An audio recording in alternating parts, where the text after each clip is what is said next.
સાચા ફેરા કેટલા? 7 કે પછી 4? 4 છે: ધર્મ, અર્થ, કામ અને મોક્ષ. કમૂરતા શું છે અને લોકો કમૂરતામાં લગ્ન શું કામ નથી કરતા? લગ્નનો લાડવો ખાઈને એ પછતાય અને નો ખાઈને એ પછતાય. આ કહેવત કેટલા ટકા સાચી? શાસ્ત્ર દ્રષ્ટિ કહે છે લગ્ન કરવા જ છું. મીંઢોળ શું કામ બાંધવામાં આવે છે? તો આ મદન ફળ એવું છે, એને ઘસીને પીવડાવવામાં આવે ને તો એ ઝેરી પદાર્થ, એ નેગેટિવિટી જે હોય એ બધી દૂર થઈ જાય. અને માણેક સ્તંભ રોપવા પાછળનું મહત્વ શું? માણેક સ્તંભ એ બ્રહ્માજીનું પ્રતીક માનવામાં આવે છે. તો પીઠી અને મહેંદીનું મહત્વ શું? મહેંદી લગાડવાથી એમ કહેવાય છે કે એનો તણાવ, જે લગ્નનો થાક હોય એ ઉતરી જાય છે. કારણ કે મહેંદી છે ને એ ઠંડક આપે છે. માયરાનું કેટલું મહત્વ હોય છે? અમે જોઈએ છીએ કે લોકો અત્યારે એ માયરામાં ચપ્પલ પહેરી, બૂટ પહેરી અને આટા મારે છે.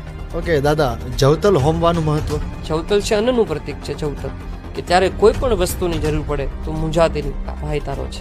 સૌથી વધારે લગ્ન દિવસ દરમિયાન થતા હતા અને અત્યારે ધીરે ધીરે કરીને રાત્રે બહુ મોટી સંખ્યામાં લગ્ન થઈ રહ્યા છે. તો એમના વિશે તમારે શું કહેવું છે? એ યજ્ઞ છે, વેદ મંત્ર છે, એ રાતે નહીં બોલાય. માણસોના મગજમાં જે ડાયરેક્ટ ક્યારેક ડિપ્રેશન આવી જતું હોય છે, એન્ઝાયટી ને એ બધું ખરાબ વિચાર આવી જતા હોય, એવા શાસ્ત્રની સાથે તમે હો છો તો છતાં પણ આવતા હોય છે ખરા? ભજનના પ્રતાપે તમારું ગમે એવું કામ ન થતું હોય, અથવા તમે ગમે એવા અટવાયા હો, પણ એક વખત ભગવાનનો માર્ગ તમે કેમ કીધું ભરોસો, એની પર ભરોસો રાખી